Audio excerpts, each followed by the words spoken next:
bike बनाउँदा बनाउँदा irritate भएर बाइकै गरिदिउँ चलाइदिउँ कि जस्तो पनि बिहानदेखि एकदमै काम काम काम एकदमै मेहनत गरेर यो बाइक लगभग अहिले कति बज्यो 9:48 गइसक्यो बल्ल सक्यो यो बाइक एकदमै झम्पट फुल झम्पट त्यो मान्छेले हात्ती पाले जस्तो गाह्रो भन्थे नि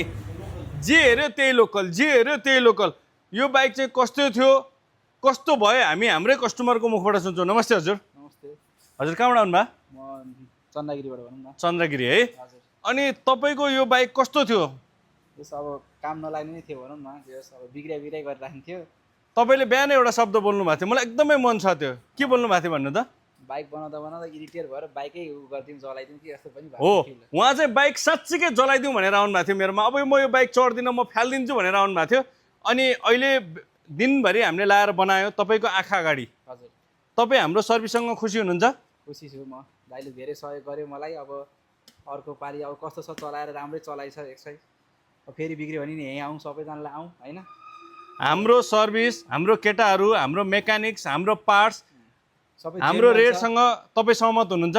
म सबै सहमत छु तर बनाउने मान्छेहरू पनि जेन्युन तरिकाले राम्रो बोलीले बनाइदिनु हुन्छ रहेछ त्यस खुसी लाग्यो मलाई हाम्रो सबै कुरा तपाईँलाई ठिक लाग्यो होइन ठिक लाग्यो एकदमै नयाँ भयो धन्यवाद है हजुरलाई हामीलाई विश्वास गरेर आउनुभयो एकदमै नयाँ फुल बाहिर अब 2-3टा समस्या छ उहाँको विशेष कारणवश भनौँ या त अब उहाँको समस्याले गर्दा हामीले बनाउन पाएनौँ समयको अभाव भयो उहाँले फेरि यहाँ आउने प्रतिबद्धता जनाउनु भएको छ 2-3टा समस्या उहाँको छ अझै त्यो 2-3टा समस्या गरेपछि यो सोरुम पिस हुन्छ तपाईँहरू पनि यस्तै राम्रो सर्भिस चाहनुहुन्छ यस्तै राम्रो बाइक बनाउन चाहनुहुन्छ भने please one and only one देशकै नम्बर 1 बुलेट सर्भिस सेन्टर बालाजुमा आएर उहाँले जस्तै एकदमै खुसी भएर तपाईँ घर जान सक्नुहुन्छ है त केही पऱ्यो भने प्लिज आइदिनु होला धन्यवाद हजुर सबैजनालाई हजुर नि त्यहाँ हेरेर मुसुक्कै हाँसिदिनुहोस् न हस् नमस्ते